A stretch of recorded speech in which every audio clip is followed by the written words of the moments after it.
My goodness. Well, thank you. Thank you so much, Keisha, for asking me to come on and play with all y'all. It's so fun to see all of you. You know, I've been in this business long enough, and Susan Sanger, I'm so glad to see you. She and I performed at the Comedy Store together. I have to tell you, I never imagined I would ever be 60. You know, I grew up in Colorado, and I was born in 1958, the same time Sputnik went up. I'm the same age as the Barbie doll. I just look sad. You know, here's the deal. I grew up in Colorado, and I was always one of those kids that it just didn't work. I remember sitting in my high chair. I must have been about 2 and went, no, this isn't it. No. I was in the middle of a farming community. You know, Martin and Juanita seemed like nice people. My mother was a small Irish lady named Juanita. I don't know. Some of the damage started before I got here. Anyhow, they were sweet people, and we didn't know what to do with each other. I kept praying at night, why wasn't I dropped into the Sondheim's home in Manhattan? Why am I having to wake up in the morning and listen to the Hog Report? It couldn't have been any different. And there seemed to be an unknown book about how regular kids did it. Now, I have 2 older half-brothers. They seem to have gotten the book. In high school, they played football. I did what I could. I was a cheerleader. Later on, they went into the Navy. Later on, I became a Queen Mary tour guide in Long Beach. Then I realized I was on a ship that didn't move next to a plane that didn't fly. And wondered why my life wasn't going anywhere. It was not easy. And because there was something in the room that we couldn't talk about, my father finally said, if you're going to play with the Parasol, please do it in the backyard. You know, I have a business in town. Had they known and cashed in early, we would have never known about RuPaul. Trust me. Anyhow.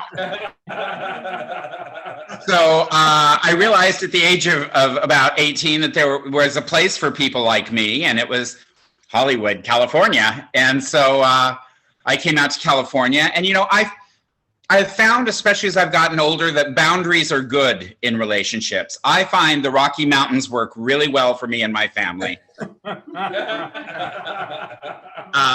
So it's I'm so excited. I just moved. I lived in Hollywood for about 30 years.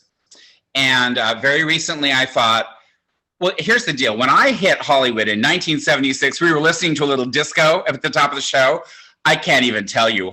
West Hollywood was on and popping. And baby, I just found pictures. If I knew how hot I was, I would have been a bigger slut.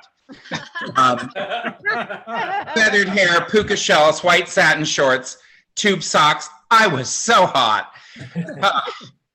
And you know, I have moved back to Long Beach. I'm so happy to be at the beach again. I'm literally 5 blocks from where I used to live. And the other morning, you know, the fresh sea breeze, I stepped out of the shower, I could see the palm trees, and if I lean a little bit and look, I can actually see the ocean.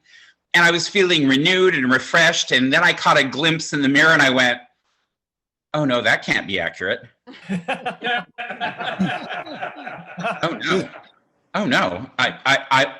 I used to look like Sean Cassidy, and now I look like the captain from Titanic. What the hell? It happens for men. We hit that interesting age called distinguished. I know. Very strange. And this pandemic, I mean, everybody looks like they're getting ready to rob a bank. It's, I don't know. I stepped out on Ocean Boulevard the other day. Now, I lived just off Hollywood Boulevard for 25 years. And I don't know, I was not a real date machine, but I was putting my mask on and this handsome guy walked by me and I heard him say, hey, daddy. And I kind of looked around and then I went, excuse me? Like all offended. And he goes, oh, I'm sorry. Did I offend you? I said, no. And then I sprouted like a ponytail and saddle shoes. I was like, hi, I just moved here. And it's been really quite successful here at the beach. Maybe this is where I should have been all the time. There's a whole gay thing I never got. Like there was this handkerchief code when I first came to California. If you wore it on the left or the right or the color, I remember standing in a bar and I sneezed, and the guy that I'd been sort of, eyeing, I blew my nose on his handkerchief, and I ended up in a sling upside down. It was different than I would imagine. And the first time this guy said, "Where's your daddy?" I said, "Denver. Why do you ask?" I don't know, it was too much. I mean, I was in a relationship for a long time. My family does relationships. My grandparents were married for 70 years. My brothers married their 7th grade girlfriends, and they are still married to them today. And I was in a relationship for 10 years. And he was from Keisha, Orchard Park. He was from Buffalo, New York. He was a Roman Catholic Quaker, which meant he was quiet about his guilt. It was just divine. And we were together for 10 years. We probably still would be together if he hadn't, died. And people, they get so like flipped out about death, I was in the room when my niece Molly was born. And when she was born, the room got a little brighter. And then I held Jim as he passed, and the room got a little darker. The only thing I know about death is you get ham.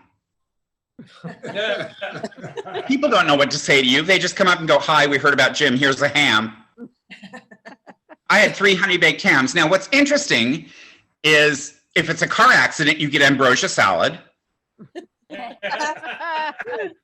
And if it's cancer, there's pies. I don't understand. It may be tribal. I don't understand. But people are looking for comfort, But I've been dating recently. Imagine my exact opposite. He's 6'4", 280, a very handsome 26-year-old black man. And it's so interesting. We get to do all the things couples do. We text all the time, and we talk on the phone all the time, and we play little games like post office and plantation owner.